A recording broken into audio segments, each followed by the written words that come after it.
नमस्कार दर्शक बंधु जदि आपणकर कुंभ राशि तेबे रही जातु निजर 10 मिनिट समय निज पाई दियंतु एवं एही भयंकर चंद्रग्रहणर प्रभाव आपणक उपरे केमिति रहिबो ताहा जानतु।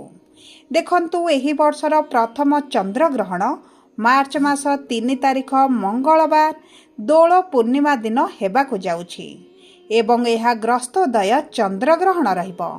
किंतु चंद्रग्रहण राति रे न होई एही वर्ष दिन रे हेबा पाई जाउछि जहा बहुत विरल संजोग अटे एवं दीर्घ 139 वर्ष परे एही जागतिक दृश्य घटित हेबा पाई जाउछि। दिबा 3 घटिका 20 मिनिट रु आरंभ होई संध्या 6 घटिका 46 मिनिट पर्यंत एही चंद्रग्रहणटी रहिबो एवं एही विरल बा भयंकर चंद्रग्रहणर प्रभाव बहुत अधिक शुभदायक रहिबो 6 गोटी भाग्यशाली राशिंक उपरे एवं 6 गोटी राशिर व्यक्तिंक जीवन में बहुत अधिक अशुभ प्रभाव पकाइबा पाई जाउछि।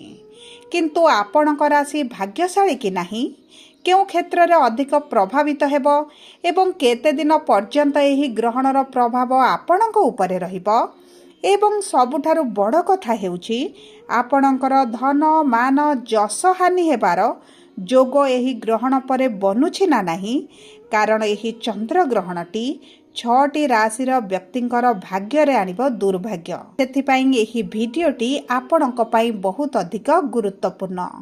तेबे विलंब न करी आसंतु कार्यक्रमटी को आगको बढ़ाइबा एवं जानिबा आपणक पई एही ग्रहणटी की प्रकार प्रभाव पकाइबो। किंतु भिडियोटी आरंभ करिबा पूर्वरु जदि आपणकर भी कुंभ राशि होइथाए एवं आपण भी ईश्वर को आंतरिक भक्ति एवं विश्वास करंती तेबे भिडियोटी को लाइक करंतु। कमेंट बॉक्स रे जय जगन्नाथ जय मां लक्ष्मी अवश्य लिखि दियंतु। ता सहित आम सह जोगाजोग करिबा पई भिडियोर मध्य भागरे एक व्हाट्सएप नंबर टिए दिया जाइछि जो नंबर साहाय्य रे आपण आम सह जोगाजोग करी निजर नूतन कुंडली प्रस्तुत करि परिबे, कुंडली विश्लेषण कराई परिबे किंबा आपणकर चाकरी विवाह व्यवसाय प्रेम संपर्क शिक्षा स्वास्थ्य को नहीं किछि समस्या रहिछि ताहार सहजरे एवं स्वल्प मूल्य रे समाधान करि परिबे। सेथिपाई आपण आम सह भिडियोर शेष पर्यंत जोड़ी होई रुहंतु एवं डिस्क्रिप्शन रे व्हाट्सएप नंबर दिया जाइछि सेही नंबर माध्यम रे आम सह जोगाजोग करी खूब कम मूल्य रे आपणकर समस्यार समाधान करंतु। एबे आसंतु कार्यक्रमटी को आगको बढ़ाइबा एवं जानिबा एही भयंकर चंद्रग्रहण जे दिन को करिबो राति ताहा आपणको उपरे की प्रकार प्रभाव पकाइबा पाई जाउछि। देखंतु कुंभ राशिर व्यक्ति विशेषंकर लग्न भावरे प्रथम भावरे हेबा पाई जाउछि चंद्रग्रहण। किंतु आपण सेही 6टी भाग्यशाली राशिंग भितरे जाउछंती जो मानकर भाग्य एही चंद्रग्रहण परे बदलिबा पाई जाउछि। देखंतु सर्वप्रथमे जानिबा आपणकर स्वास्थ्य उपरे की प्रकार प्रभाव पड़िबो। देखंतु आपणकर प्रथम भावरे लग्नर भावरे चंद्रग्रहण हेबा पाई जाउछि एवं एही चंद्रग्रहणर प्रभाव रे आपणकर स्वास्थ्य रे किछिटा उच्च नीच भली परिस्थिति देखा देई पारे किंबा आपणकर पुराना स्वास्थ्य समस्या जदि रहितला तेबे ताहा पुनर्बार बाहरिबार मध्य संभावनाटी रहिछि। किंतु सूर्य मंगल आपणकर प्रथम भावरे थिबारु आपणकर रोग प्रतिरोधक शक्ति रे वृद्धि घटिबो। जदि पूर्वरु किछिटा पेट जातीय समस्या थिला सेथिरु आपण धीरे धीरे उपशम अनुभव करिवे। ता सहित जदि आपणकर बीपी डायबिटीज कोलेस्ट्रॉल एही बळी किछिटा समस्या बढ़ी चलीछि एवं आपणकर चेष्टा सत्वे मध्य ताहा कमु नथिला तेबे मध्य एही ग्रहण परे आपणकर एही सब समस्या रे किछि मात्रा रे कमी आसीबा आपण अनुभव करिवे। ता सहित जदि आमे देखिबा आपणकर आर्थिक क्षेत्र को तेबे देखंतु आपणकर अर्थर भावर स्वामी हेउछंती देवगुरु बृहस्पति एवं गुरु आपणकर पंचम भावरे विराजमान करिसंती। ग्रहणटी जेहेतु आपणकर प्रथम भावरे हेउची द्वितीय भाव मध्य बहुत अधिक प्रभावित होइबो। तेणु करी आपणकर आर्थिक क्षेत्र रे जदि पूर्वरु किछिटा समस्या देखुथिले अर्थर अभाव बढ़ी जाइछि कोनोसी कार्य अर्थ पाई आपणकर पेंडिंग रहिछि एवं आर्थिक समस्या विशेष भाव रे ऋण करज आपणकर बढ़ी जाइछि तेबे ताहा सुझिबा पाई आपण सक्षम हेबे। कोनोसी ना कोनोसी सूत्ररु आपणको धन प्राप्ति हेबो एवं अर्थ को केंद्र करी जदि आपणकर किछि कार्य अटकी रहितला ताहा मध्य आपणकर पूरण होई जिवो। ताहा सहित जदि एही समय मध्य रे आपण अर्थ सेविंग करिबा पाई चाहुछंती ତେବେ ଏହା ଆପଣଙ୍କ ପାଇଁ କିଛିଟା କଷ୍ଟଦାୟକ ହୋଇପାରେ। ଏବଂ ଦେଖନ୍ତୁ ଆପଣଙ୍କର ଦ୍ୱାଦଶ ଭାବର ସ୍ୱାମୀ ଶନି ଯେହେତୁ ଆପଣଙ୍କ ଦ୍ୱିତୀୟ ଭାବରେ ଅଛନ୍ତି, ଆପଣଙ୍କ ଆର୍ଥିକ କ୍ଷେତ୍ରରେ ଆପଣଙ୍କୁ ନିଶ୍ଚିତ ଭାବରେ ଶୁଭ ପରିବର୍ତ୍ତନ ମିଳିବ। ଏବେ ଆସନ୍ତୁ ଜାଣିବା କିପରି ରହିବ ଆପଣଙ୍କର କର୍ମକ୍ଷେତ୍ର। ଦେଖନ୍ତୁ ଆପଣଙ୍କ କର୍ମର ଭାବର ସ୍ୱାମୀ ହେଉଛନ୍ତି ମଙ୍ଗଳ, ଯିଏ ଆପଣଙ୍କ ପ୍ରଥମ ଭାବରେ ବିରାଜମାନ କରିଛନ୍ତି। ଆପଣଙ୍କ କର୍ମକ୍ଷେତ୍ରରେ ଆପଣଙ୍କ ବାଣୀକୁ ଟିକେ ନିୟନ୍ତ୍ରଣ କରିବାକୁ ପଡ଼ିବ, କାରଣ ଏହା ଆପଣଙ୍କ ଜୀବନର ପ୍ରମୋସନ୍ ହେଉ, ସଫଳତା ହେଉ, ପୋଷ୍ଟରେ ଚେଞ୍ଜ ହେଉ, ସାଲାରୀ ଇନକ୍ରିମେଣ୍ଟ ହେଉ, ଏହିଭଳି କ୍ଷେତ୍ରରେ କିଛିଟା ବାଧା ସୃଷ୍ଟି କରିପାରେ। ଯଦି ଆପଣଙ୍କ ବାଣୀରେ ଆପଣ ମଧୁରତା ଆଣୁଛନ୍ତି, ତେବେ ମଧ୍ୟ ଆପଣ ଖୁବ୍ ସହଜରେ ଆପଣଙ୍କ କାର୍ଯ୍ୟଗୁଡ଼ିକୁ ହାସଲ କରିବେ। ଚାଲାକ ଚତୁର ବୁଦ୍ଧିମାନ ହୋଇ ଆପଣଙ୍କ କର୍ମକ୍ଷେତ୍ରରେ ଆପଣ ଭଲ ପରଫର୍ମାନ୍ସ ମଧ୍ୟ ଦେଖାଇବେ।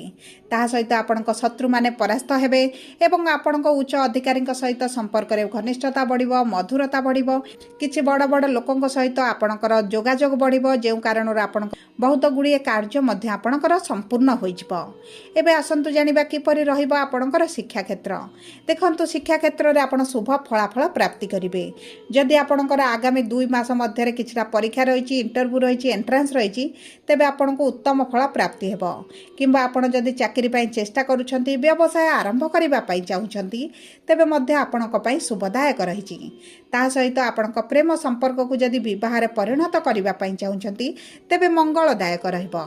ଆପଣଙ୍କ ବୈବାହିକ ସମ୍ପର୍କରେ ମଧୁରତା ଆସିବ, କିନ୍ତୁ ଆପଣଙ୍କ ବୈବାହିକ ଜୀବନରେ ପୂର୍ବରୁ ଯେଉଁ ଅସନ୍ତୋଷ ରହୁଥିଲେ, କିଛି ନା କିଛି ସମସ୍ୟାକୁ ନେଇ ଆପଣ ଚିନ୍ତାଗ୍ରସ୍ତ ରହୁଥିଲେ, ଆପଣଙ୍କ ପରିବାରରେ ଆପଣଙ୍କ ଜୀବନସାଥୀଙ୍କ ସହିତ ଆପଣ ସନ୍ତୁଷ୍ଟ ରହିନଥିଲେ, ତେବେ ଏହିସବୁ କ୍ଷେତ୍ରରେ ଆପଣ ନିଶ୍ଚିତ ଭାବରେ ପରିବର୍ତ୍ତନ ଦେଖିବେ। ତାହା ସହିତ ଆପଣଙ୍କ ସାଥୀଙ୍କ ସ୍ୱାସ୍ଥ୍ୟରେ ଯଦି କିଛି ସମସ୍ୟା ରହିଥିଲା, ତାହା ମଧ୍ୟ ତାଙ୍କର ଦୂର ହୋଇଯିବ। ଆପଣ ଯଦି କିଛି ପାର୍ଟନରସିପ୍ରେ କାର୍ଯ୍ୟ କରନ୍ତି କିମ୍ବା ଆପଣ କିଛି ଦୈନନ୍ଦିନ ରୋଜଗାର କରୁଛନ୍ତି, ସେଥିରେ ମଧ୍ୟ ଆପଣ ବଢ଼ତି ଦେଖିବେ। ଏବେ ଆସନ୍ତୁ ଜାଣିବା ଆପଣଙ୍କର ଭାଗ୍ୟ କିଭଳି ରହିବା ପାଇଁ ଯାଉଛି। ଦେଖନ୍ତୁ ଆପଣଙ୍କର ଭାଗ୍ୟାଧିପତି ହେଉଛନ୍ତି ଶୁକ୍ର, ଯିଏ ଦ୍ୱିତୀୟ ଭାବରେ ଗୁରୁଙ୍କ ରାଶିରେ ବିରାଜମାନ କରିଛନ୍ତି। ଏହି ସମୟ ମଧ୍ୟରେ ଆପଣଙ୍କ ଭାଗ୍ୟ ଦେବ ଆପଣଙ୍କର ସାଥ। ଆପଣ ଭାଗ୍ୟ ଭରସାରେ ଯେକୌଣସି କାର୍ଯ୍ୟ କରିବେ, ସେଥିରେ ଆପଣଙ୍କୁ ସଫଳତା ପ୍ରାପ୍ତି ହେବ। କିନ୍ତୁ ଆପଣ ଯଦି ଏହି ସମୟ ମଧ୍ୟରେ ଆଧ୍ୟାତ୍ମିକ ଦିଗ ପ୍ରତି ଅଧିକ ରୁଚି ବଢ଼ାନ୍ତି, ତେବେ ଆପଣଙ୍କ ଭାଗ୍ୟ ବହୁତ ଅଧିକ ଚମକିବା ଆରମ୍ଭ କରିବ।